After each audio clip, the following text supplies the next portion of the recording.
Love and light, good people. Thank you so much for tuning in. It's Ace of Spades Radio coming to you live exclusively on IBNX Radio Network out here in the A. Hey. So, guys, this is our premiere, our debut show. So we just kind of like going off the cuff a little bit here. We got a nice lineup for you today. So this right here is Gypsy LaFleur, nevertheless, always the more, bringing you the best of ATL Online Radio. I got my co-host Ty Spades here with Who Got the Ace. What up, Ty? What up? It's Ty Spades. What up, Atlanta? All right, we got controversial Chris with the drip. Straight from the west side, Cali, in the house. So today, guys, we have a really nice, simple show. Just giving you a little example of what the show lineup will look like. We are basically a trifecta unorthodox radio show, and who we have today is Sean Wright with. Hey, how y'all doing? Appreciate y'all having me. It's a blessing to be here and to be on y'all's inaugural kickoff show. To be selected is, man, I can't even express to y'all how dope that is. So I appreciate y'all for having me. Right. So he is with Just Right Multimedia Group. He is also the author of several books. He's going to go into that. He's also the CEO of Pretty Rough Apparel. So ladies, look out for that. Just to give you a little history of Sean, he was basically raised out in South Jamaica, Queens. He was privy to a lot of singing and songwriting growing up. His love for music brought him into dealing with renowned Devontae from Jodeci, Devontae Swing. So, he switches a lot of gears. He's a Leo guy, so he's real hungry, for success. And he is very multi-talented, multifaceted. I met Sean, we met how many years ago, Sean? Well, that's probably like 4 or 5 years ago now. Right. And he's been the same. He's been consistent, yo. Like, I'm real big on energies and chemistry. And I think we met at another event I was doing. It was the book bag giveaway. It was before that one. The first one was the Save Our Children, the anti-sex trafficking event. Right. For Janice Shelton. Right. Janice Shelton with Married to Medicine. We were doing the sex trafficking, and Sean and I met. We had good energy then, good energy now, and we kind of like just really kept in touch, and we always, collaborate and seem to collide, No doubt. like a storm and, like a hurricane and a tornado. Exactly. So It's the perfect storm, though. Good chemistry. Hey, Good perfect chemistry. storm. Okay, Yes. all right, I like that. But, I'm not going to say too much. I'm going to let Sean go ahead and take over and tell us exactly what you have popping in Atlanta right now, what you got going on. Oh, man. First, I want to thank Atlanta for welcoming me with open arms. This August 13th made 7 years. I've been an ATL resident, originally from Southside, Queens, New York City. And when I moved down here was for business purposes, you know what I mean? And everything just kind of fell into place. I made the right connections and, kept my name tall. So my mother tells me all the time, your name will take you further than a dollar will any day. So I was raised on that. Well said. So my mother always said, if your name is good, you never need money for nothing. That's right. You know So what say I'm that saying? one more time. Your name will take you further than a dollar will any day. So how is that, streamlined into where you are today? Like I said, I came down to Atlanta and, met some good people, met some bad people, and kind of had to weigh the two. You know what I mean? And Atlanta is very status quo. So when I meet people, of course, they Google me, and I do the same. You know what I mean? So there's a lot of good, genuine people, but there's a lot of fakes and frauds too. So I just kind of keep my name straight so that when people they research on me, nothing but a good report come back. Is it possible that you can give us a description of some of the challenges in terms of the bad people? Yeah. So like I said, Atlanta being very stat quo, you get people that want to know who you're connected with, right? And then they want to try to go. I've had people that I've had in my circle try to go above my head or go around my back to meet people that I've introduced them to. Okay. You know what I mean? Yeah. Other than that, then you got people who just might claim to be something just so they can see what they can get from you. Ulterior motives. Ulterior motives, exactly. You know what I mean? Like, well, I'm here, but Sean is here, so let me pretend I'm on his level, so to speak, because I know if I just start politicking with him and networking with him, I'll be able to meet the people, that I can't reach, but he can reach them. You know what I mean? Right. So you just kind of watch out for stuff like that. I mean, I'm pretty much a good judge of character when it comes to that because I've been in the game so long. But That's it. It ain't really nothing major. Absolutely. So- Also, I wanted to say too, I connected with you by your spirit. One of the things I wanted to ask you too was the movie that you had called Beyond the G. Yes, sir. I wanted to go to that because it was amazing to me how you said you started it from a dream. How did you start it and then execute? It's crazy. So like back in 2015, I think it was, I was sleeping, and it was weird because the dream didn't involve me. It wasn't me. It was nobody I knew. It was just a movie that played out in my head from beginning to end. And I remember jumping out of my sleep because usually you have a dream that it's you involved or Right. friend or a loved one, somebody you know. Mhm. This was a whole cast of strangers, and it was just so weird. I jumped up out of my sleep, or God woke me up out of my sleep and said, Right. "Write this down so you don't forget it." Mm. What time at night was that? Do you know? Like 4 in the morning. Okay, go ahead.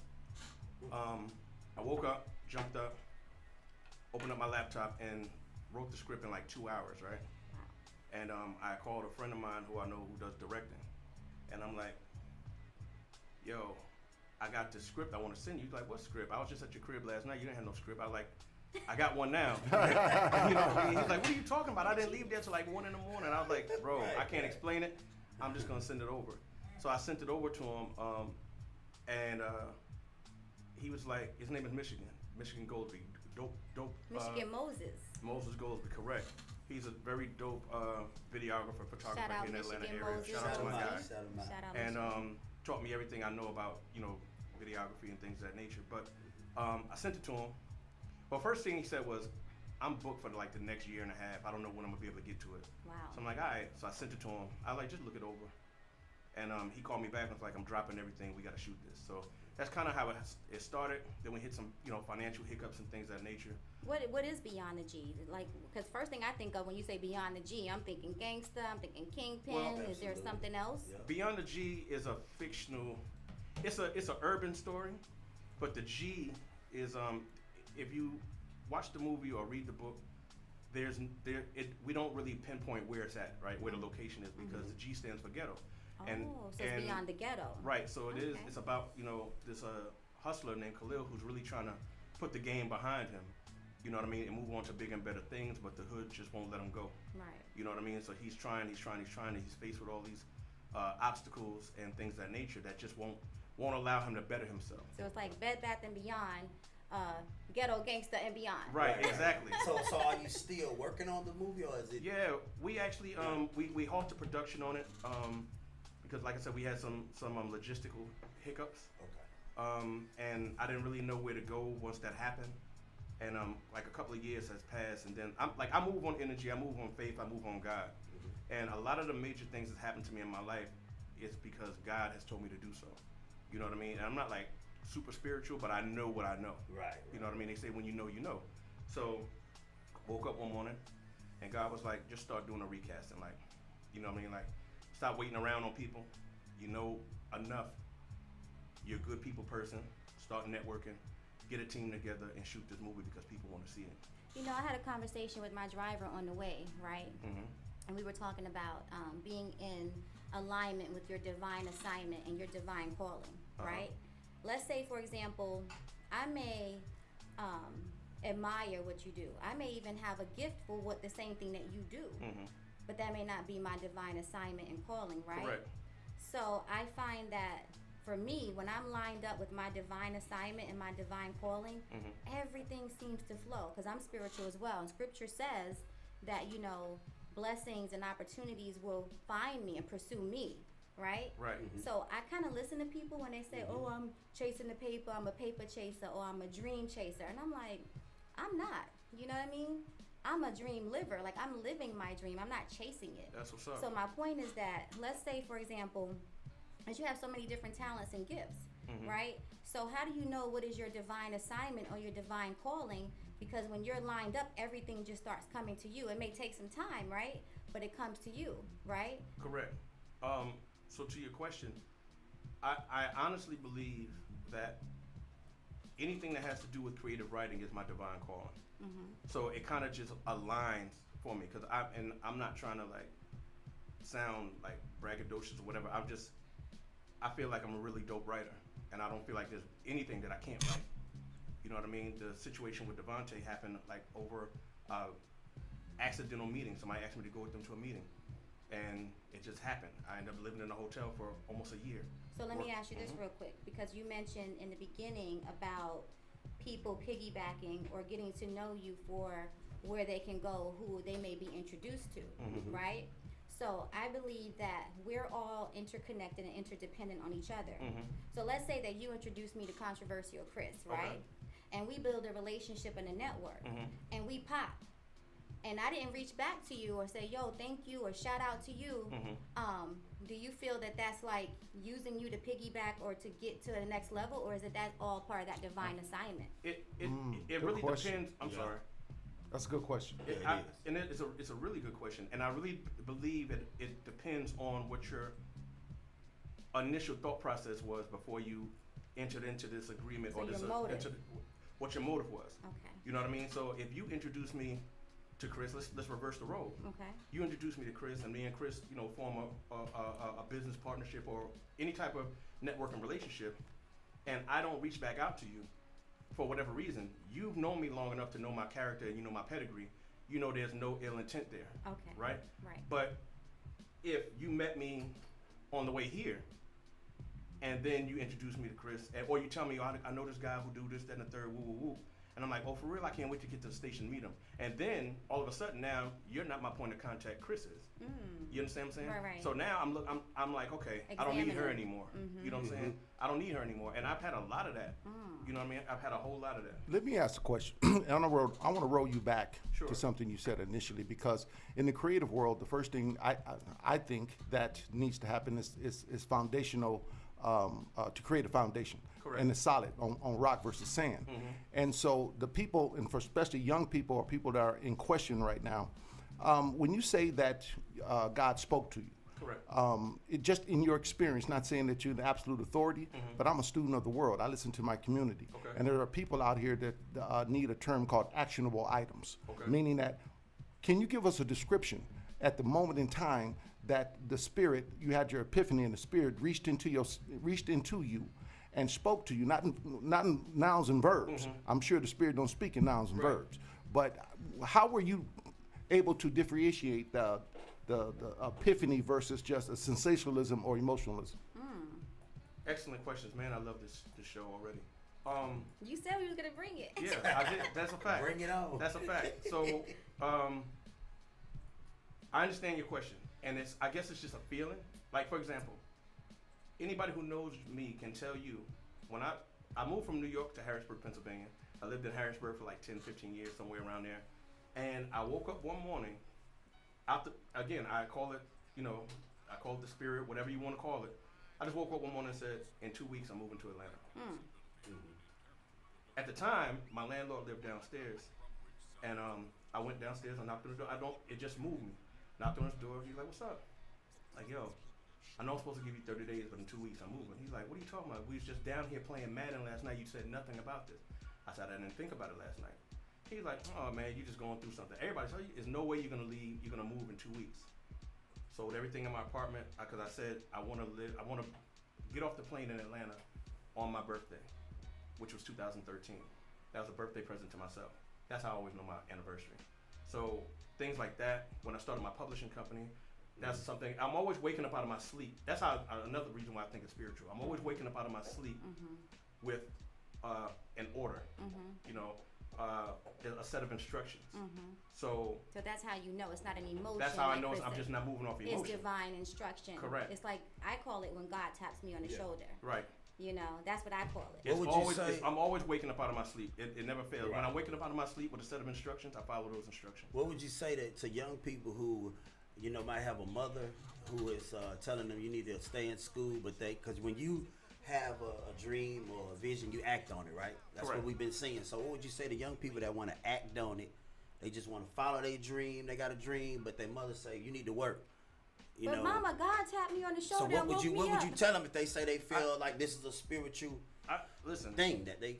no disrespect to Mama, but I hear the you. spirit come first. Right. You know what I mean? And if Mama raised you right, she'll understand that. Well, I'd like to say to that also here at Ace of Spades, And the reason why my colleague here has given me the moniker of controversial Chris is because I've been paying attention for most of my life, and I'm basically pretty critical. And anybody that knows me knows that I've been speaking in this particular format all my life. Even the young man, our next guest, said he remembered me from my other colleague's Ty's wedding. Absolutely. Because I don't want to know nothing else but what I'm about to ask you. Okay. Because during that time that you woke up, I don't know if a lot of people realize, and it's just my opinion, I could be wrong, and I want the callers when that starts to happen to school me if I am. But that's when it says when you sleep is when God is with you. So that when you come up out your sleep, your thoughts are still basically pure. They're still pure. But when you start to think, that's when the contamination possibly can get in. So if you captured that moment between coming out of sleep and before you stood up and you knew something, I believe that's when God was talking to you. Absolutely. Now, going to the question that the brother Ty just asked, you see, when it comes to creation, that's something that you have a vision. Now, because the child could see something that the mother couldn't see, doesn't mean the child can't see it. Absolutely. That's a fact. So therefore, it comes a time when you have to know that you have to sacrifice in order to gain. That's a fact. So if you do have to go to work, then you ain't gonna have time for parties. You ain't got time to hang out. You ain't got time to be high. You gotta do your job, get that money where it belongs, and then get back to your craft to create whatever your dream is. I agree 100%. And that's why I look at you and I say, and I listen to you, and I'm looking at you, and I can feel the same thing that Ty feels. You're a nice dude. So while you're dealing with the backstabbers, those with the ulterior motives that as soon as you turn your back, they're whispering something to someone else. What happens in that particular instance is that if it's in your heart to do what's right, right's gonna show up. Right. If it's not in your heart to do what's right, then the opposite's gonna show up. Right. And so it takes for you to be more, and here go the big thing, conscience. If your consciousness is on the right level, you become aware of the things that you need to be aware of. Because you travel down your road of life, there's going to be rocks, there's going to be glass, there's going to be thorns, there's going to be needles. You understand? That's all going to be put there by someone else. Okay, I have a quick question. Let's talk about your successes because you have many of them, Sean. Okay. So your bio says that you, after your music career, you decided to switch gears and you wanted to do something different. So that's when you started Just Right Publications, right? Yes. And you always write that down on Facebook. I love that. And so your first book was Gangster's Melody. Correct. Right? It Yes. cracked the nationwide top 5 selling in only 24 hours. Yes, ma'am. Great job. Wow, that's epic. Great. Okay, Excellent. and became #1 in 38 hours. When I first met you, one of the things that you schooled me on, because I just didn't know, I've heard of ghostwriting for artists as far as songs and things of that nature, but you schooled me on ghostwriting for people, for publishers, Correct. and for authors. Correct. And so, and you even broke down some of the money situation. So these books that here, the successes, are these yours personally, or are these the ones that you ghostwritten for? No, these are mine.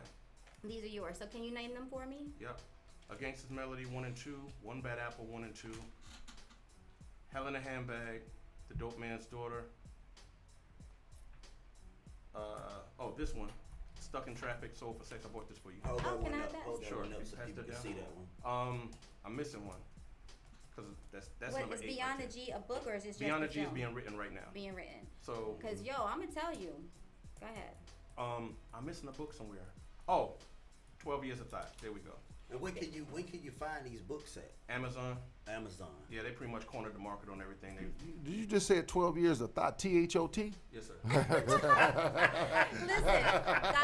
Listen, like seriously. In this climate right now, me got tell Cardi B song out. Let me tell you. I'm gonna tell you, Sean, because Wow. you know you and I, we got that connection, right? That's a Okay, fact. guys, listen. Everybody follow Sean Wright on social media.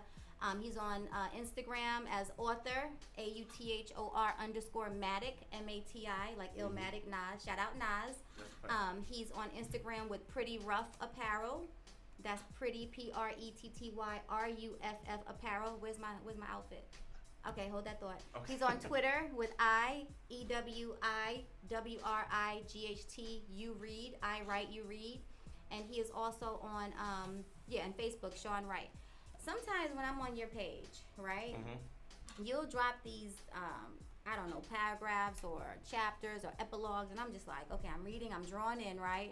I know I should be doing something else, but you pull me in and I'm just like, then it gets real hot and steamy. So you a little nasty, Sean. You know that, right? I'm Leo. Oh my No, God. just tell her it's Nasty, called provocative. nasty. Tell her just trying to be a little I'm a provocative. little nasty. So I'm at work and I'm like scrolling. And I'm like, oh, I'm getting a little hot here. Let me put that down, Sean. Like, you are real graphic, yo. So this is definitely not. This is R-rated, almost X-rated stuff. So let me watch this. But I want to know, Go though, ahead. the lesson in them. There's lessons I noticed in them. I'm gonna tell you something about the book you just passed off the tie. Sold for sex. This When we were in the media room for the Janice Shelton Right. situation, The human trafficking, Right. child sex trafficking. I woke up. I stood up, and I said, "I'm starting a book called Stuck in Traffic," because I'm starting a book called Stuck in Traffic, and I'm gonna censor it around, you know, a young girl's plight being sex trafficked. Wait a at minute. the Did time- you write this after we met or before? After, like, that's brand new. Knock it off. Yeah. So, but I'm gonna be honest. When I stood up and said that, I was lying a little bit. The title jumped into my head, so I said it when we had the media brainstorming before we started the Right, event. with the young lady. Right, okay. Yeah. So when I said I'm gonna write a book called Stuck in Traffic, I just thought it was a dope title that matched the event. But again, I didn't have the for the. I didn't start it right then. Yeah, that was years ago. I just wrote this book a couple of months ago. So I was like, now's the time to write it. Like, this is the perfect climate to write this book. So Can I read the back of it? you sure can. All right, guys. So this book here is called "Stuck in Traffic," sold SOULED for sex, $sex by author Sean Wright. And the back of it says, sold for crack at 11, pimped out at 12, and a victim of sex trafficking by 13. Needless to say, Treasure has had it rough. Kidnapped and locked in a house full of teen sex slaves. How would this young girl endure the daily beatings, rapes, and hell on earth as she fights to survive with no one to count on but herself? Wow. And I like it that it's just a good little read. Like, I can probably read this in about an hour because I'm a Yeah. speed reader. Yeah, that's good. I Real like that, so short. it's just enough. How would you say that in that situation at the sex trafficking event with Janice Shelton, Married to Medicine? Because we talked to actually Frankie Sedano. Remember Frankie? Shout out Frankie Sedano. He played a predator turned advocate. Remember? Yep. For child sex trafficking. So Yes. he turned from a person praying I read that. to an advocate. And so did Tony Rivera. And Tony Rivera. So how would you say that you know, encountering them and listening to what was going on fueled the inspiration for this Sold for Sex? I soaked everything in like a sponge that day, because until you're in a room full of people who've been sex trafficked and sold, you really don't know the plight that they go through. I mean, yeah, you can watch a documentary, or, you know, I come from South Jamaica, Queens. I know a bunch of pimps. So we felt the spirit. Right, but to sit down and interview these people. I'm interviewing a mother and daughter. The mother was, you know, the daughter was trafficked. The mother never gave up on her. But I'm watching them and I'm listening to them tell the story, retell the story, and I'm just like, I'm getting goosebumps. Right. And I'm like, at some point in time, I have to tell this story. I have to be the voice of everybody that this has happened to. You know what I mean? And that's how the book came about. Let me help you with that Okay. because the severity of what you wrote about and what you just said is so for real, because when Jada Pinkett did an expose on child trafficking a couple years ago, my younger brother's a director, Leslie Small, and he decided that he was commissioned to do a documentary on sex trafficking, but started here in Atlanta. He called me, and I actually did 2.5 weeks of my own research and investigations. And real quick, a quick snapshot. I ran across one young lady who said that she doesn't like being alone because she's been out in the streets for 4 years and she thinks about taking her life on a daily basis.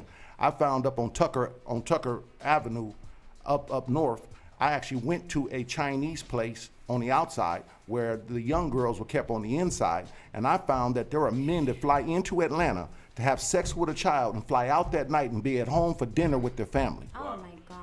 Now, this is true story because I did it myself. I even put a pen camera on my lapel that one guy told me it could be dangerous, but you know, I'm not gonna make it seem like I'm an action figure, but I'm with that Action Jackson type of environment. Right. So I take the camera and I go in there and I film 6 little small children being ushered around when the lady looked at me crazy and I looked back at her crazy, then this dude came from behind me and asked me that, you know, if I'm not here for business, I got to leave. But I had already captured those images on the camera. So that particular story, I hope that here at Ace of Spades, we're gonna, you know, continue bringing men like yourself in that's conscious enough like this and put this information out there. But we're gonna have to start also rescuing our own. Absolutely. Oh, another thing that I want to say that's amazing of you to put out a book like that, because you know Atlanta has an internal. I mean, it's real It's a bad problem. with traffic. It's a hub. It's a real problem. bad. It's a with hub. traffic. It's a problem. And And you got, T.I. spoke on it, and Young Jock spoke on it, and Right. a lot of us didn't even know, with us coming up in Atlanta, that it was that bad. With me being in hospitality, we are trained. We have to take trainings to be able to, you know, spotlight or capture when someone's checking into the hotel and could be a potential sex trafficking victim, different mannerisms. Right. But I'm gonna close out with this real quick, Sean. It was great having you on. You definitely Absolutely. coming back. I want my pretty rough apparel. Kudos to you. I want an autographed signature.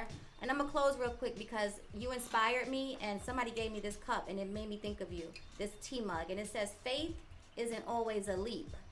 Sometimes it's just one little step after another, with lots of falling down and getting back up in Right. between." Who got Absolutely. the ace? Who got the ace? You Sean do. Wright. Sean You Wright do. got You're the winning. ace. Sean Wright, baby. You're winning. Yes, sir. Good work, my man. Good luck. Good luck. So guys, Good luck. stay tuned. Ace of Spades Radio. Sean Wright. I don't want nobody else. I don't want nobody else. Give you all of my attention. It's straight shots, no champagne sipping tonight. It's that kind of night. At Netflix, do this massage. Better yet, turn that off. 'Cause I love to hear you cussing at me. Like, ooh, baby, too deep. You never felt this feeling when I touch you. Ooh, I never loved nobody like I love you. Hey, that's why I only want you to love. I don't want nobody else. I only want you to love. I don't want nobody else. They say love is all we missing. Let's play with what we first kiss it all night. Let's lay down while we watch stars. Let's dance until last call. Wake up, you text, you think about me. Yeah, I never felt feeling when I'm touching. I never loved nobody like I love you. That's why I only want you to love. I don't want nobody else. I only want you to love. I don't want nobody else. Kissing on you in public, they can tell it's mine, don't touch it. If you ever leave me, I'll be upset. Talking sick to my stomach, I'm playing by my woman now. Wish we could get high, make love, stone in the sheets to a love song. Your heartbeat beat a beat, I put words on. Yeah. We should be team ups. Girl, I want you all the time.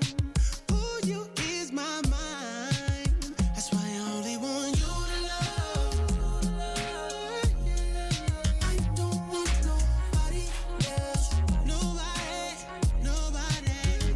I only want you to love. So nobody but you, babe. I don't want nobody else. Nobody. Ooh. I don't want nobody else. I don't want nobody. Talking sick to my stomach, don't play by my woman now.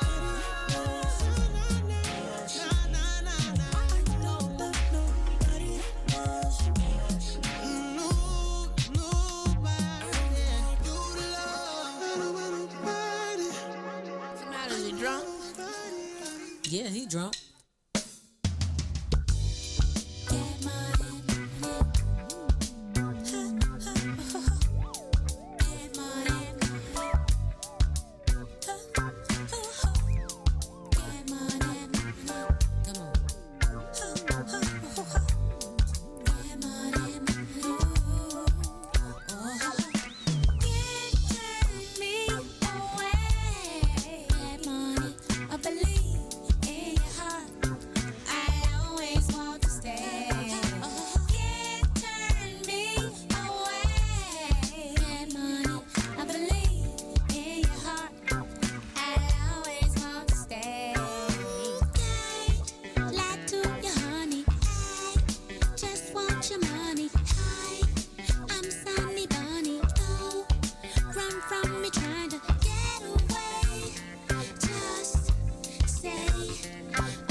that number to that other bass player. But I ain't messing with no broke. 555-122-2227-8999-11-12-12-12. That was pretty.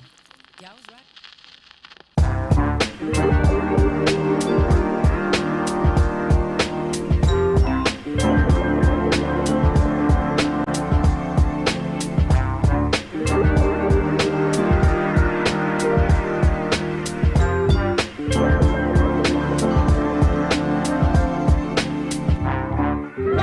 Take a walk with me, young man. Take a long walk with me, young sis. I'm here to show your mind where the sun is. It's time for y'all to do some healing. If this house come with a ceiling, to renovate. This world come with a roadblock to demonstrate. We gon' elevate, we gon' elevate. Ain't nothing like making time to meditate and have something real to celebrate.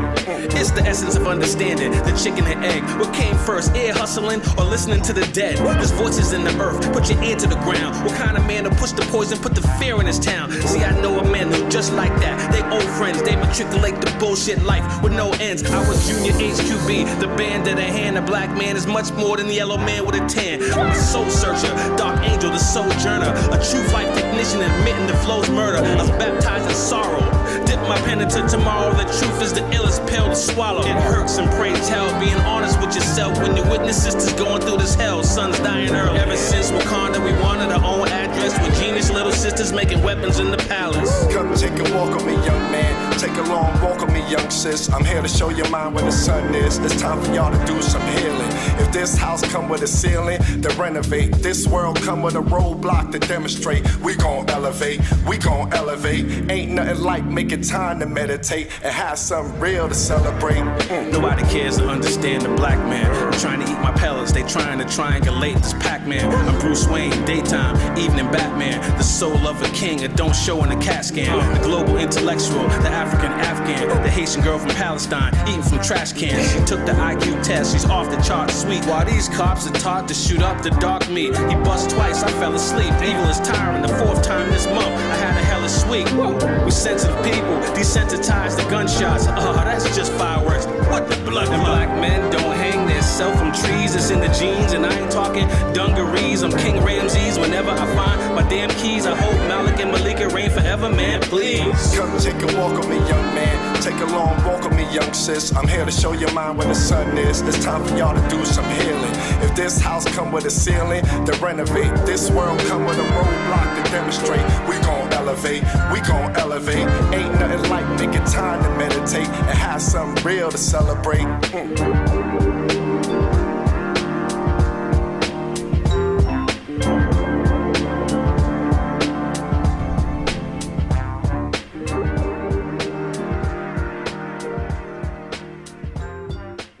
Elevate. Shout out Kyrie Santiago, my brother, all the way from Long Beach by way of New York. That was Elevate. That Big was ups, such big a ups. dope song, you guys. You guys got to definitely check it out. Check it out. I will find out for you, Johnny Weirdo, who did the production on that video. So we just had Mr. Author Sean Wright with us. He's still in the building. He's hanging out incognito.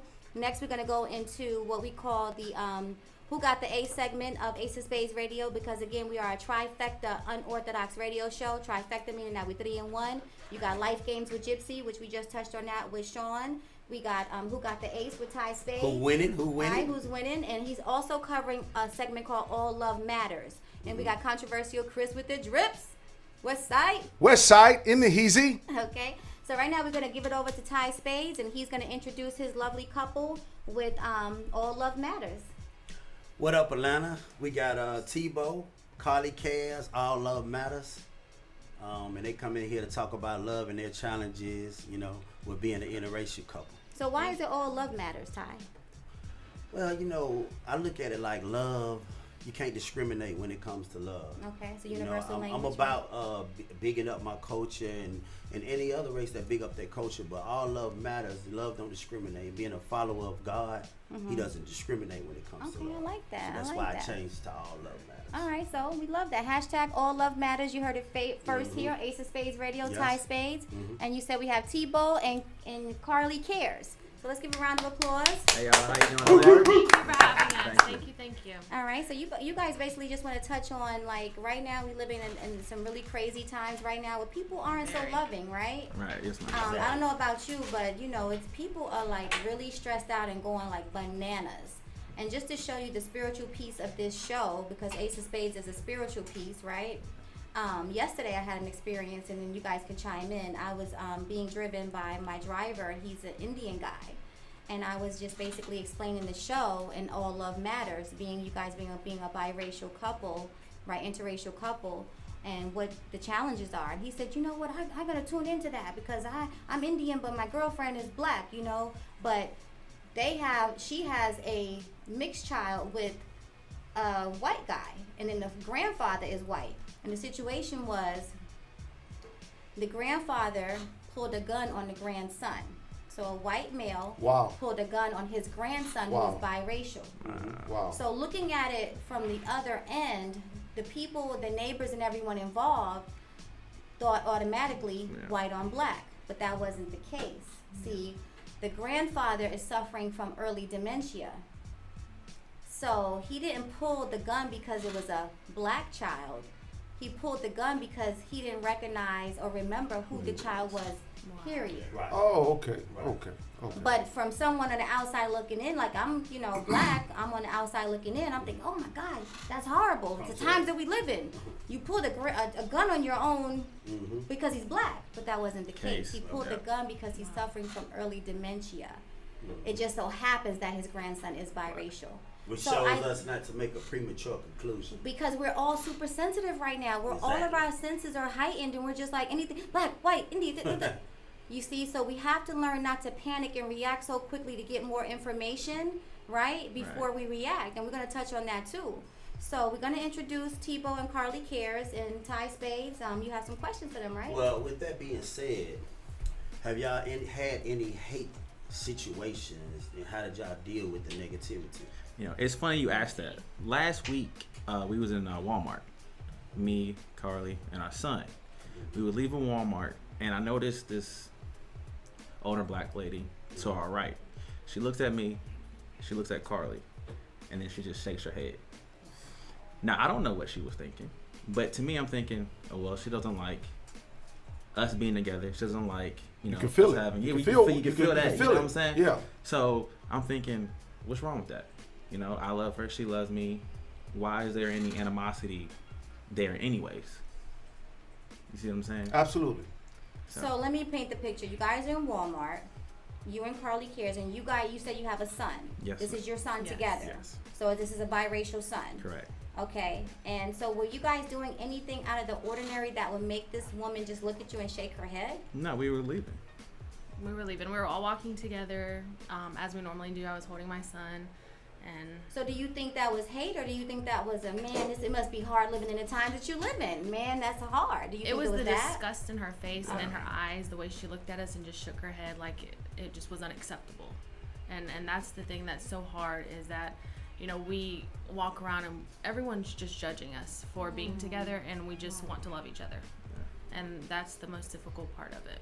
Did your son, did he absorb any of that energy, do you think? He's 10 months old, so luckily he doesn't. And that's a big reason why we wanted to come on too and spread light on the situation, is because I pray and I hope that the world can change when he gets to be older, so that, you know, he doesn't have to have all the negativity around him, because with him being biracial, he's going to get it from both sides. Yeah. So... You know, there's a movie. I don't know if you guys have seen it. It's a movie with the white guy that married back in the 50s, married the black girl, and they end up going to jail. They had to end up going to the Supreme Court and that whole thing. Mm-hmm. So that was back in what, the 40s or the 30s, 40s, or 50s. And so if you think about it, actually, when it comes to racism, when it comes to races and this ideology that we've been up against, it was then and it is now. And I'm hoping that Gypsy will invite you guys back, because right now we're not in a time-friendly environment, because this is a very deep and very important conversation. I mean, we're gonna delve into this very deep, not in a swimming pool to 9 feet. We're going into the ocean of it, right. because its demise has got to be recognized. Right. It's got to end at some point, and that's why I wanted to ask Carly: Did you recognize this particular energy from the lady in Walmart? Because I know he did. Did you? Very much so. Wow. Because you know, when how did that make you feel? Right. I've dealt with it a lot. I've never been with a white man. I've always dealt with interracial relationships. It's just my preference. So Say it ain't so. Say it ain't so. It's so. Ooh, girl. So your That's what I'm so talking your about. energy has always come from black women, you think? Or has it Very much so. I've actually gotten comments as far as you need to stop taking our men, and not so, not specifically their man, but just as a whole, black men. Right. There's a lot of negative energy towards that. And what do you say to that? I mean, actually, to that person that would say that. I just tell them, my thing is I always kill it with kindness, because you can't fight hate with hate, because there's just gonna be more hate. the high road? So I just always tell them I just want. That's a love. great answer, because and my biggest thing, I'm so sorry. My biggest thing is, we want to kill the hate, we want to kill racism, and I'm trying to love another person of color, which could solve the issue if everyone did that. But y'all don't want me to love. You know what I'm saying? So what calls you to, because, I'm one to would like to invite into the mind of the listeners, is that when you live within the mental state of love, everything follows that. Yes. So at what point did you realize that you were attracted to this opposite? Always. I don't remember ever not. I just the melanin and just everything. I've just always been attracted to. Do you have any like influences that you can articulate? My mother has always been very positive when it comes to my interracial dating. Just because we don't really see color, we acknowledge color. What about your daddy because- though? We'll talk about him in a second. She just always taught me to never to acknowledge race, but to not focus on it. That you need to love someone for themselves and their character You got and your how pure they heart from your mom. and then how they treat you. Right. So go off vibes. But my father does not have a problem with it. I feel like there's a lot of stereotypes as far as the whole, I don't like to use it, but the whole word ghetto, because I have dealt with if you want to talk about thugs and everything. Now remember, say it as it is. Yeah. Don't Okay, candy so coat I it. have Bring dealt- that. Yeah. I have dealt with thugs in the past. I have gotten with the wrong crowd, and Are you saying just black thugs or just I thugs? mean, it can come in any shape, Okay. Any shape, size, size, yeah. form, Any I color. just want to differentiate. Are you anything. talking about Yes. black thugs? Or Yes, you talking about it's white not thugs? even pinpointing any race in particular. Okay, just a thug. Yes, and my father does not like that. And another thing that I've noticed is that people think that mixed children are going to be confused as who they belong to. And I had to explain to him that that's not the case. If your child knows they're loved, they're going to be loved. I've read by many anyone. stories like that. Ty, you got a Many question? stories. What I wanted to say was, you see how she dated blacks, and Tebow kind of grew up contrast to that, because he was raised in diverse environment around mostly whites, right?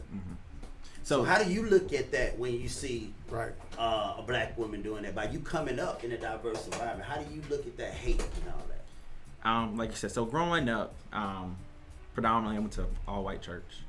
I went to a private school. So, like I said, I've never dated a black woman. And I've always gotten you don't like your sisters, or you can't handle them, white girls are easy. And I'm thinking, no, that's not the case. You are a product of your environment. So, that's just what I was used to when I was growing up. And then, so I would try to talk to a black woman. Oh, you sound white. They didn't like how I talk. Denotative English. Exactly. Right. And I'm like, you can't act the color. I just talk proper Right. English. I'm not the thug. I don't sag my pants. And that's what, my generation is used to seeing. And they didn't see that in me. Right. I just didn't want to deal with So it. one more thing I want to ask you, because one is, how did you meet, and has interracial dating always been your preference? Can I ask a quick question? Well, Yeah. how old are you, if you don't mind, T? I'm 25. 25 and 25. 25. Okay. I want to talk about I like that. How did you meet? We want to talk about that, but I also want to highlight the interracial love segment of keeping it pure, organic, and strong during this pandemic and during these riots and when Black Right. Lives Matter. Right. I want to talk about that. How'd that impact your How lives? is that impacting you? How's And- it? But go back to the how did you meet thing. So we met online. Okay. Started talking. I think 5 days later we finally met, Okay. and then we just hit on Instant chemistry. Still Okay. instant chemistry. All right. And then how long ago was that? About 2 years ago. Yes. Okay. And then in this pandemic, all Black Lives Matter, all lives matter, whatever. I feel like, to me, like I said, I love Carly. So I kind of try to just block all that bad energy away from what we got going on in our child, because it's negative to me. Yes, Black Lives Matter, because we have been suppressed for a long time. And, you know, it's time for, I feel, everybody to be on equal ground. But I just try to block it out because love is love. Like Ty said, you know, love doesn't discriminate. It can't. So why should somebody say, oh, well, she's white, you shouldn't love him, or he's black, you shouldn't love him? I don't get why people ask that question. Mm-hmm. And for me, I've had to have conversations with some of my family members about the whole Black Lives Matter movement.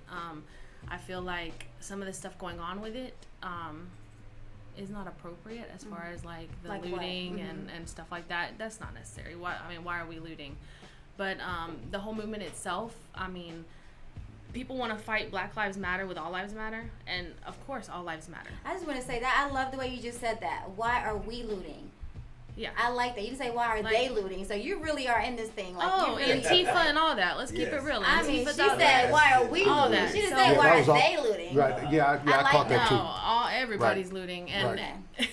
I don't understand the purpose of it, that part of it. I understand the whole movement itself, Black Lives Matter, because Black Lives Matter versus All Lives Matter is just saying, you know, let us matter right now.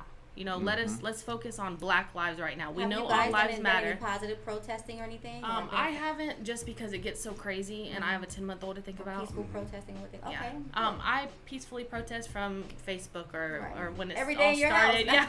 Yeah, or just being in an interracial relationship. That's your period. peaceful protest. That's my personal protest. Yes. So, and I've always been protesting my whole life when I go out and I get judged or people make comments. So why are you with them?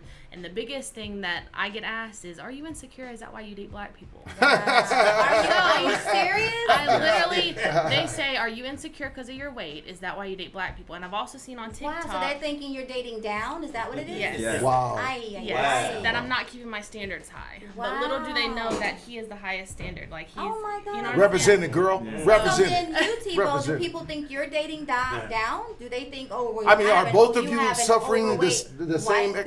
Right. Yeah. the so- same guess type so. of Well, they say idea? Well, for me, they say, "Oh, she must got good credit," or Oh. you know what I'm saying? Yeah.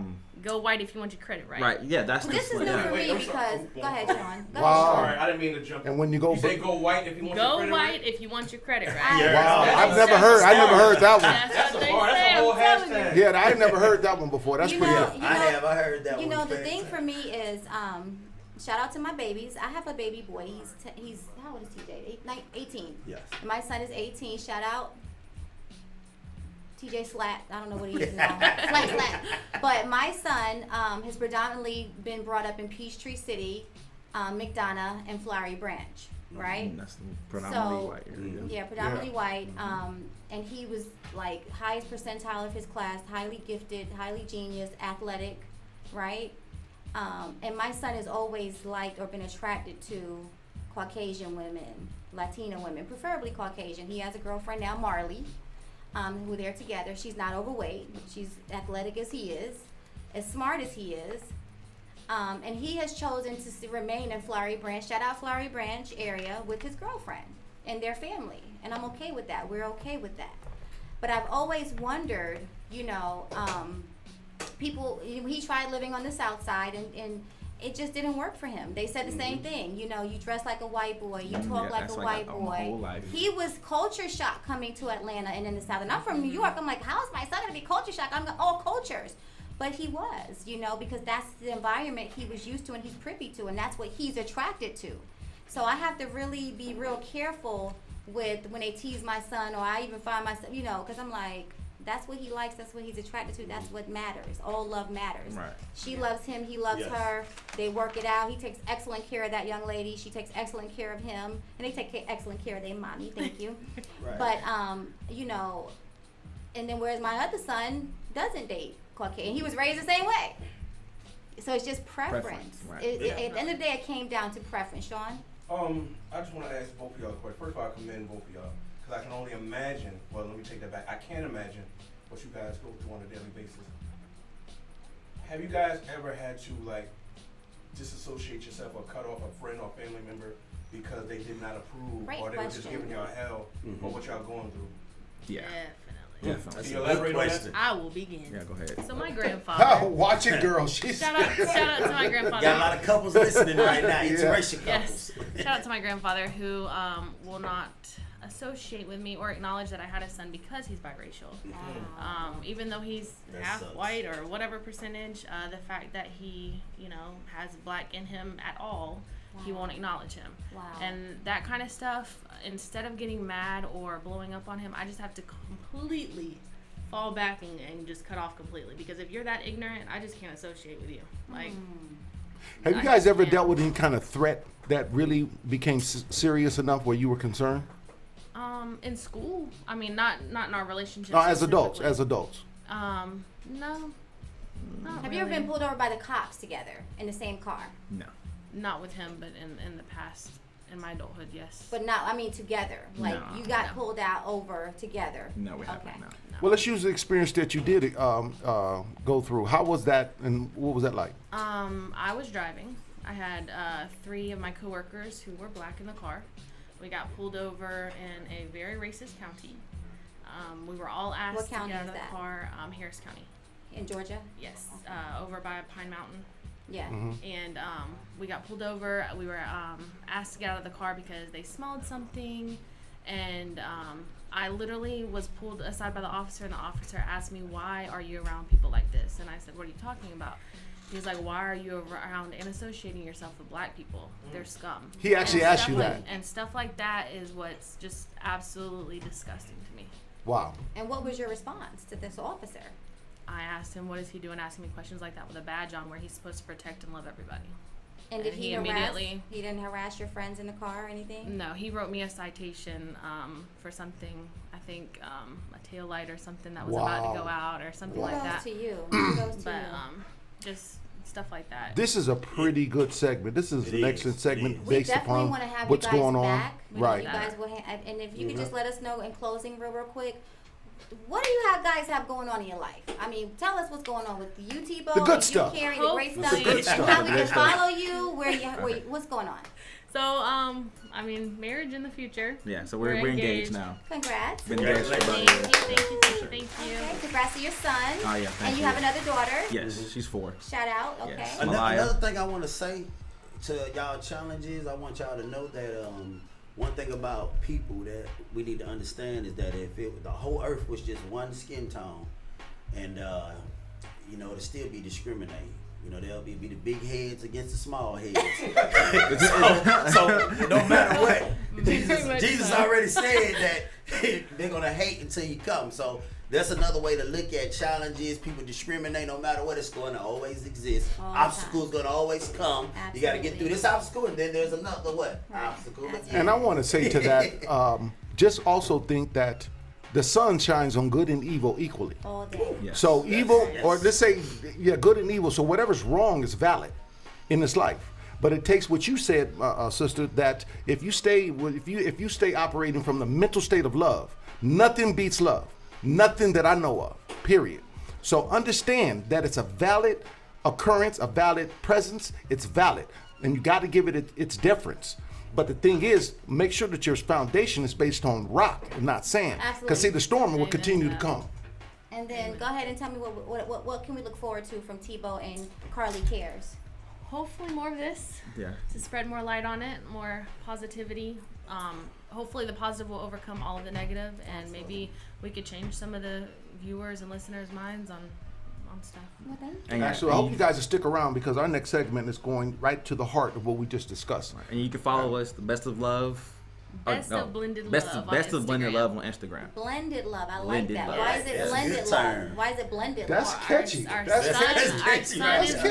mixed. Put it in the blender. That's pretty good. Yeah. That's the blended love. Blending it all up. And then you're a blended family. Yeah, we're blended. I like family. that. Okay, That's good. give you guys a round of Thank you. applause. Thank you for having I us. like that. Definitely Blended come love. back. Best of blended love. I like that. Blended love. That sounds like a show. That was hot. Thank you so much. That was hot. That sounds like a smoothie. They can actually make smoothies and market it because That's our next thing. Check this out. Hey, Yeah, How you see the 32-ounce blended love with Hey, protein. yeah. Hey, you see the swirl chocolate, vanilla chocolate? All right, guys. So we'll be back on Ace of Spades Radio. Stay tuned. Keep watching. Don't keep watching. We popping. Exactly. California Love.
impossible. Tell me, can you ever restore? 'Cause I need somebody who will stand by me through the good times and bad times. He would always be right there. Sunny days, everybody loves them. Tell me, baby, can you stand the rain? Storms will come. This we know for sure. Can you stand the rain? Love unconditional. I'm not asking just of you. Girl, to make it last, I'll do whatever needs to be done. But I need somebody who will stand by me. When it's tough, she won't run. She will always be right there for me.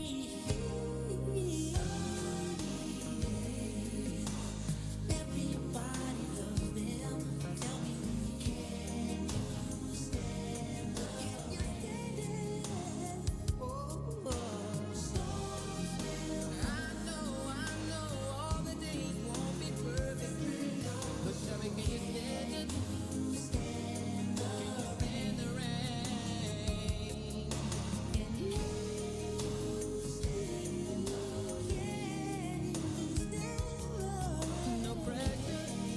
No pressure from me, baby.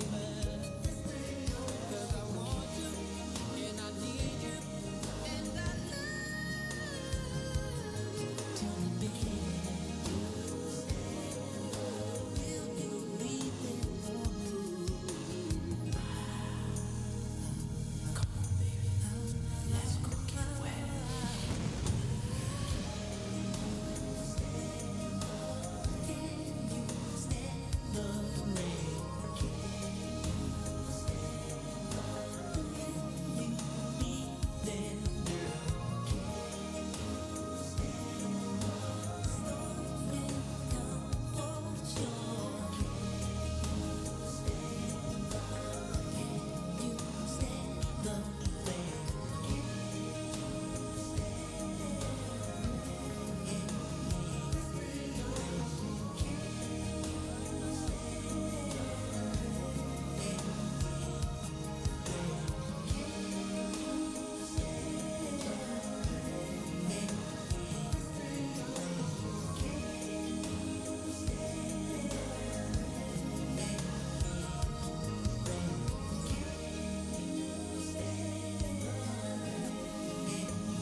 What's up, good people? Gypsy LaFleur here. Nevertheless, always the more, back with Ace of Spades Radio, only on IBNX Radio Network.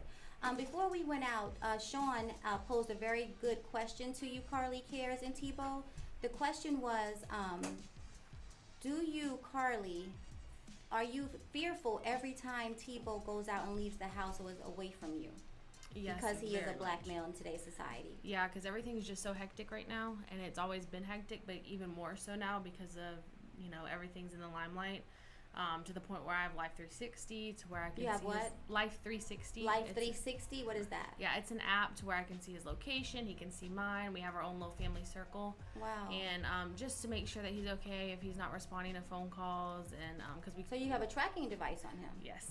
I wouldn't call it a tracking non-crazy device, but, one. yeah, I'm not a I mean, stalker, So but yes. it's almost like living in today's culture as a biracial, interracial couple has given you a sense of almost like an anxiety, basically, Yes. or aggravated an existing anxiety. Yes.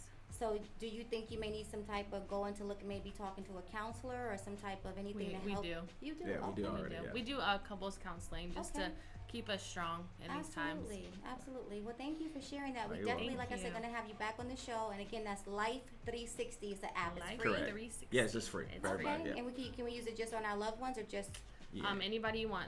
You Okay. you send them the code to your circle and they're automatically in there. And this And beautiful, they're like swimwear. this beautiful blended love, we will be looking for our Blended blended love. smoothly. There we go. Yeah, Blended there we go. smoothly. That'll be our next Yeah, thing. man. Thank you guys so Thank much. y'all, man. Thank you. Absolutely, Thank you. absolutely. All right, so Thank this leads us to the next portion of our show, which is controversial Chris with the drips. And Drip, drip.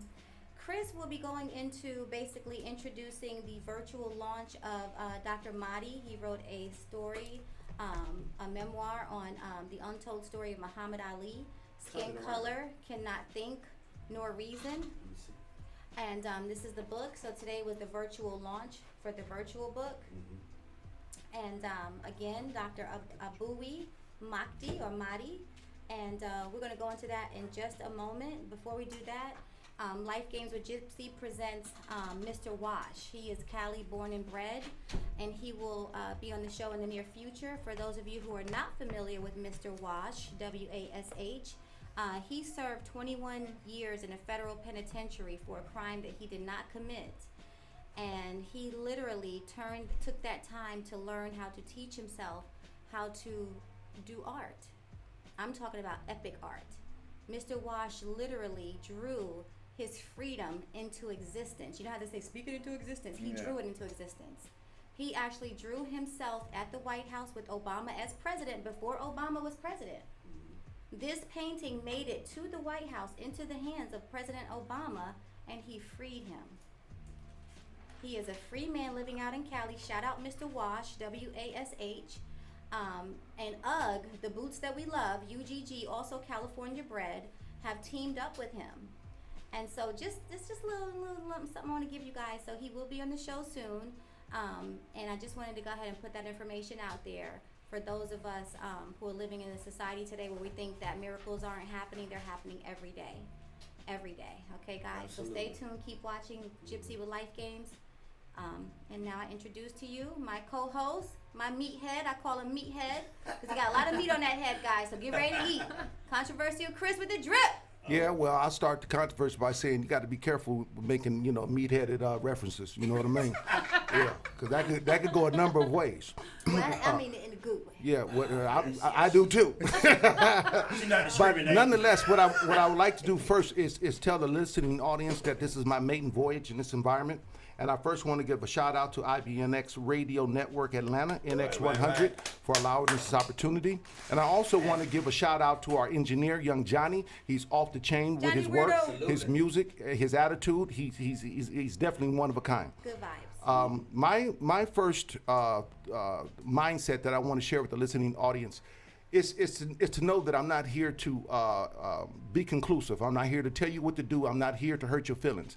But the reason why my co-host gave me the word, the moniker controversial, is because I want to ask some questions. I've been a student all my life, and I want the community at large to call in and let's have a conversation in different areas on different levels, because I found that a lot of men and women think that they're really deep in their thought process, and that's fine. But they're really just in the 9 feet of the swimming pool, and I'm trying to get everybody, let's get out here in this ocean and get real deep. So some of the things I'm going to bring to bear through our program is to having conversations with men. It's called man to men. And when they say that steel sharpens steel, my question is, do the men and women of today still think men are strong enough to be considered steel in order for steel to sharpen steel?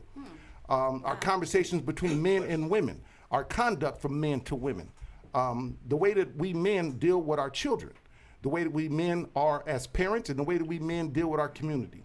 We're going to be asking questions with like religion.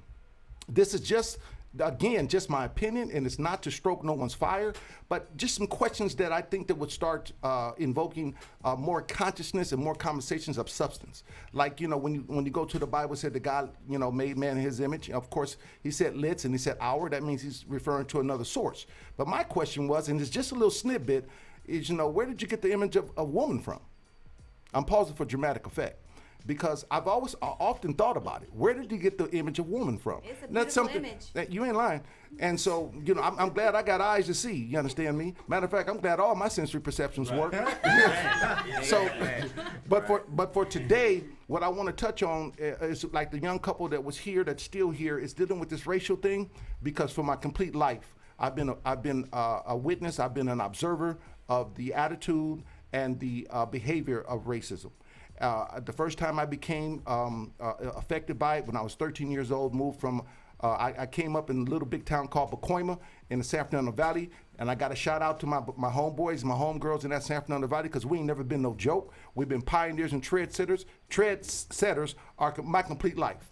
So what I would like to do, in a sense, is to talk about this racism real quick on the surface and try to dive a little deep without taking people's places that they don't want to go. Because one thing about education, you want to be entertained. Because we're not going to sit up here and talk about sex, money, and violence and all that nonsense. Not in my segment. We're going to try to get our youth, try to get our women better loved and protected, and we're going to try to get our men back to being the vanguards of our community. But when it comes to this thing called racism, an associate of mine, Dr. Mahdi, I helped aided him in writing a book called Skin Color Cannot, Muhammad Ali, The Untold Story, Skin Color Cannot Think Nor Reason. And I'm going to say to you right now, everyone listening should go get this book and sit down and read it if you're really concerned about looking at racism from its inception to where it's living now and the possible demise of it, because it's got to end at some point. What does that mean, skin color cannot think nor reason? Well, in a nutshell.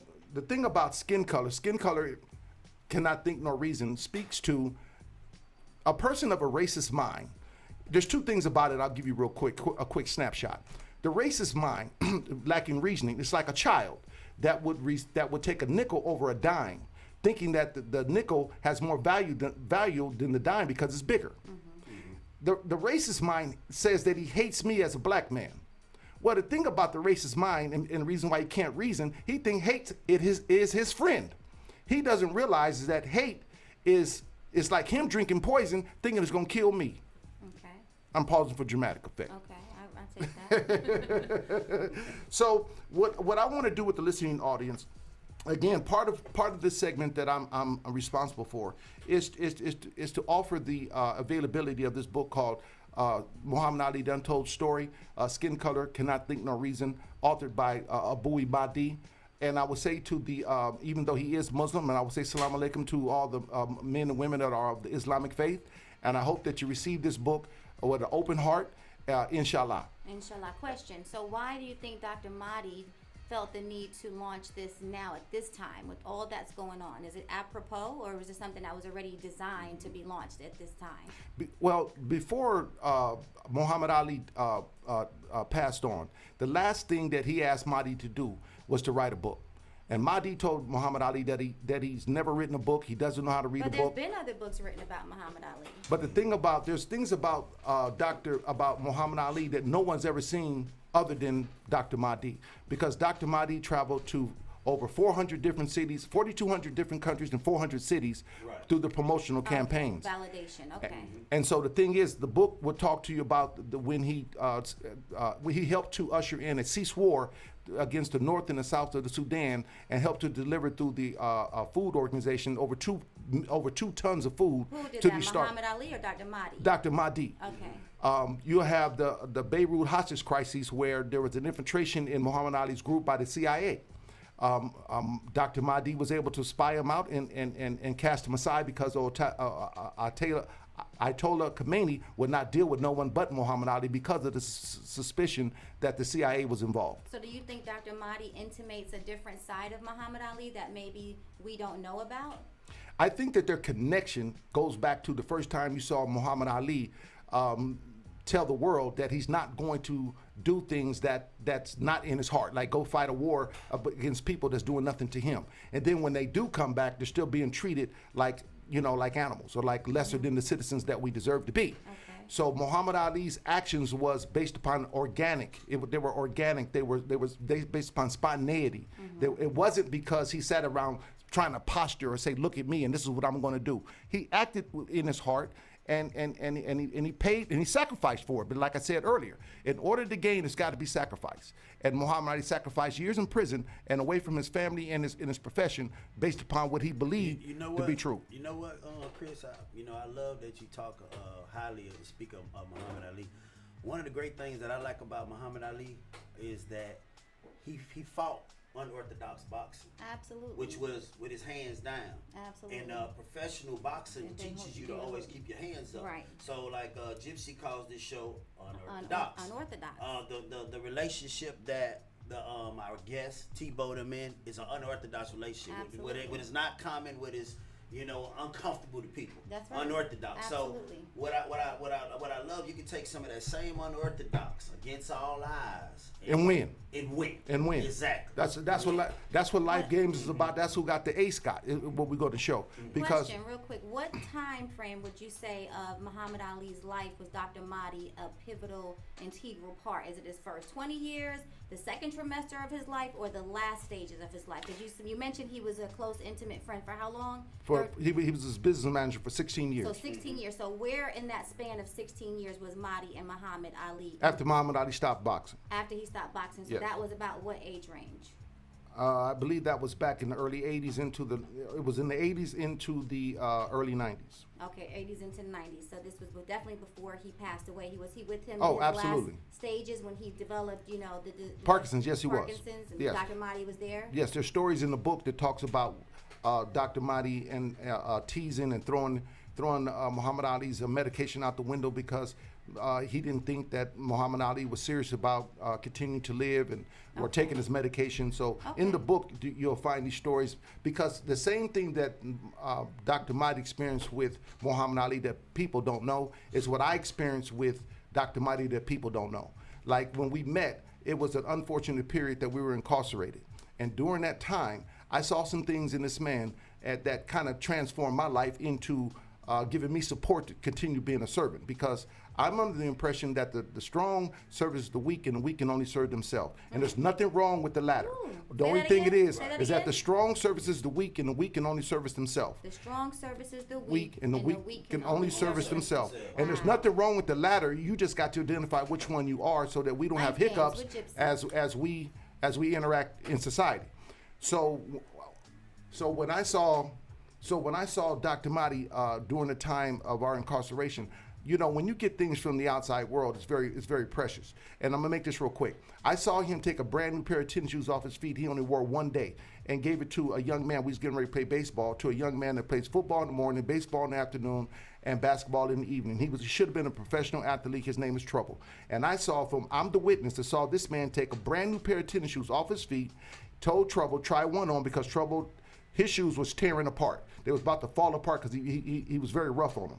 And Dr. Mahdi said, try this one on. Trouble did. He said, does it fit? He said, yeah. He said, well, try the next one on. He did. He said, well, those are yours. Trouble couldn't believe it. He was giving him a brand new pair of tennis shoes. And Dr. Mahdi said that God gave me these shoes at this time so that you can have them.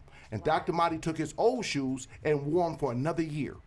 So when I say to you that the book written by this man comes from a pure vessel, a man has spent his life giving to others, his complete life. I would like for you to believe me when I say that because I'm a witness to some of the good deeds he's done. I can't say for his whole life, but for the time that he and I were connected, I witnessed a lot of his services and they were pure. How can we get access to the book, Chris, and how can we follow Dr. Mahdi? Is he on any social media handles? Well, right now you can find the book. We just did a book launching actually this morning. You can go on, you can pull up Dr. Mahdi, The Untold Story, Skin Color Cannot Think No Reason. You can go to Affinity Publishing, Infinity International Publishing.com, and you can purchase the book. The book event is also on Facebook. You can go to my Facebook. I'm sure most people that know me have seen it. What is your Facebook page, Chris? Facebook. I mean, what is your page? Who are you on Facebook? Chris Small. Chris Small, okay. Yeah, Christopher Small. Christopher Small. Yeah, that dude. So, or you can go onto Ace of Space Great Talk Radio on Facebook. Absolutely. Yes. So again, how much time I got left? Not much. No, tell me. Okay, so seeing that I'm again kind of new at this, so you all be a little bit indulge me, be a little patient with me. We honestly here at the Ace of Spades, we want to help to usher in a new form of thought, meaning that we want to ask questions that are hesitant to be asked. We want to question, why is it that people get entertained by 50 Cent having a beef with Rick Ross? I don't understand the entertainment value in that. I don't understand why when they got a beef, what are we getting out of two different stars that's got pretty good income and that's got a pretty good life, that they're arguing with each other? How does that benefit us? These are the kind of questions I'm interested in asking, so that maybe the listening public, when we start our call-ins, can maybe educate me, or maybe we can start trying to reshape the paradigm that maybe's been threatening us as a culture. So you want to ask the questions, right? But you also want to add value, right, to our minds. Absolutely, because but I wouldn't know what. Yes, I do. And in addition to that, what I want to do is let the public know no one's sitting here trying to act like they know it all, because we don't and you don't. What we want to do is come together, like butt cheeks. You know what I mean? Yeah. Like you know what I mean? Yeah. Let's twerk on some intellectual knowledge. Let's twerk that. You know what I'm saying? Let's start getting smart when I get down, because I want to also say in my closing, as I get close, is that men and women of my black culture. You got to understand, and I don't play basketball, I'm not a football player, I'm not a singer, I'm not an actor, I'm not none of those, and they do their thing, but they're not the only ones that have lived this life and have touched this pain and understand what this pain means. That we have got to stop with this kiddie stuff and start getting at our money, because without no money, nobody give a damn what we got to say around this world. Nobody broke got a voice, not in the world we live in. So economics, when the doctors and the men and women speak upon economics, is the absolute first thing that we have got to do. We've got to get some industrial money, because if we don't, we will live our complete lives looked at as a lowly nigga, and we will never go nowhere. What is industrial money? I mean, I'm talking about getting into communication, getting into defense, getting into transportation, getting into pharmaceuticals, getting into agriculture, getting into architecture. We got to get into owning our own businesses that create products that are sold every day, that we're starting to, we have 607 billionaires in this country. Only 5 of them are black. So let me close up with this question to you, Chris. I remember maybe a couple of decades ago, my father, shout out poet Ty, Daddy, I love you. Love you, Daddy. He said something to me that was very profound. He said, in the light of all that black people have accomplished and are accomplishing today, when a consensus was done of the money that we actually have or own as a black culture was less than 1%. Then, decades ago, and still is less than 1% today. Would you say that what you just said contributes to that? The fact that black people or black culture doesn't own anything industrial? Where is our money going then? So, real quick, there are $391 trillion of world wealth. $391 trillion of world wealth. And the blacks only own less than 1% of it. I believe, like many other people that are in economy business, is that we're spending our money with other people and not with ourselves. Our money is supporting everyone else but our own communities, our own schools. And like Dr. Umar Johnson, he said, because I'm going to mention many men that have stroked my intellectual needs. And Dr. Umar Johnson said something very smart. In our communities, the 4 essentials we don't have or own. We don't own, and that's a supermarket, a store to feed, a school to teach, a bank to deal with our money. Okay. And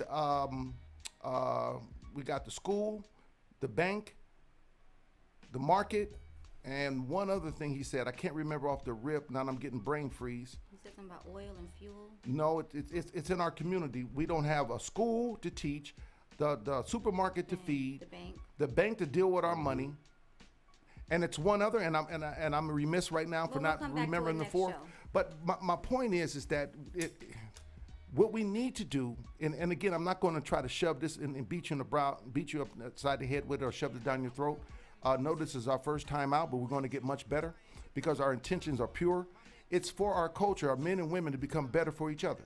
This violence towards one another has got to stop. Chris, I wanted to say something too. Like you said, what Dr. Umar said, mainly it's education that's very important. Absolutely. Shirley Chisholm spoke on it. Frederick Douglass. If you read any book, the greats have wrote. They always spoke about the importance of educating. Absolutely. So when we speak to people out here, as long as they're not being educated, I don't care how much and if they don't have a mind to seek education, Absolutely. they're going to be the walking dead. They're going to stay in that climate of purchasing things. So the school, which you mentioned, is extremely important. Very important. Having a school that is teaching the kids, how to go out there and because it's a resource. We don't have our own resources. I just think it's time for a change because the world is changing right in front of our eyes. And if the world is changing in front of our eyes, why isn't it that the men and women of my culture are not changing with it? Because we had our own at one time. We had a Black Wall Street. We had a Tulsa. We had a Rosewood. We had superintendents. We had everything that needed to sustain ourselves, but of course the enemy added that ideology that's our enemy came and destroyed it. But the thing is, we can become an island of our own, but we got to start loving one another from a pure standpoint, from a loving standpoint. And at the end of this spiel, just know that Ty Spades and Gypsy and myself, Controversial Chris, got nothing but love for you. All love, baby. We want you to tune in every Saturday. matters. Let's make this thing grow, and we're going to have conversations. Like I said, I got 100 episodes. Gypsy got 100 episodes, and Ty Spade got 100 episodes, and we just going. But we want you to join us. That's you know what I right. mean? Support Join us. us. Support Let's do something different. Another thing that I want to speak on that I wanted to come and present was going to be about if you in a relationship with, as far as a friend, far as a lover, and that respect is not there. You know how a person don't want to listen to you, and you feel like that person can never love you because they don't respect you. So we're calling out couples. We're calling out anybody who's in any type of love, entanglementship. Thank you, Jada. Right, Jada. Situationship, companionship, friendship, relationship, whatever. Tune into our show. Email us aceofspadestalkradio@gmail.com. That's Ace of Spades with a Z, not an S. Follow us on all social media handles at Ace of Spades Radio on IG, Ace of Spades Radio on Facebook, IBNX Radio Network, Atlanta's NX100. I'm Radio Gypsy, JYPSI, Radio Ty Spades, TYSPADEZ. In closing, I support my melanated people, not just black people and melanated people. I am a multicultural person, okay? So I definitely want to shout out, again, Mr. Wash out in California. I want to shout out Lux Closet, LUXKLOSET.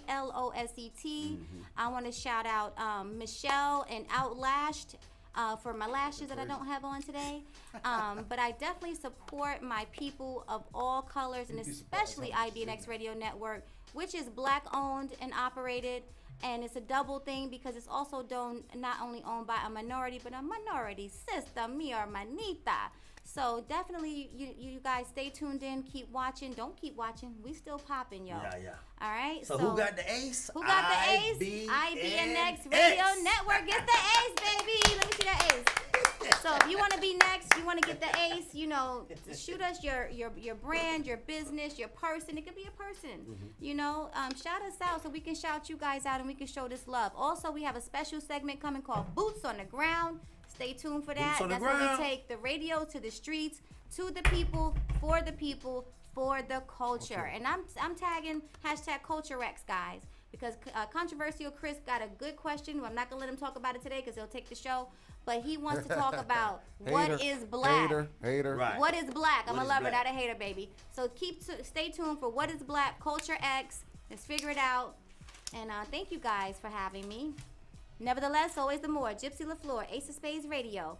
Shout out Ty Spades. Shout out Controversial Chris. West Tebow, Side. Carly, Sean Wright. Thank you guys.